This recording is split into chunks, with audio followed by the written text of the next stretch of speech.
Silchar India ক্লাবের 125 বছর পূর্তি উপলক্ষে আগামী 22 আগস্ট থেকে শুরু হচ্ছে স্বর্গীয় সন্তোষ মোহন দেব স্মৃতি অনূর্ধ্ব 19 ফুটবল প্রতিযোগিতা। Social cultural education and sports development ট্রাস্টের উদ্যোগে আগামী 22 আগস্ট থেকে শুরু হচ্ছে বিভিন্ন বিধানসভা এলাকায় মোট 32টি দলকে নিয়ে আয়োজিত হবে ফুটবল প্রতিযোগিতা।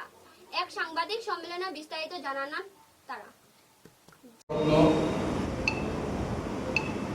জননেতা সন্তোষ মোহন দেব শুধু জননেতা নন, উনি আমাদের আবেগ। ওনার স্মৃতিতে আমরা এই টুর্নামেন্টটা করছি।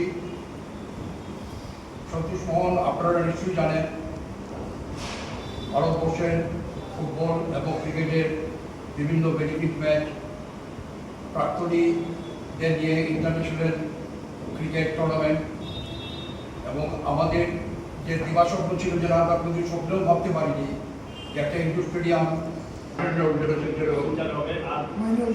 Man of the match, man of the tournament, এগুলো আমরা আলাদা প্রাইস থাকবে। আর একটা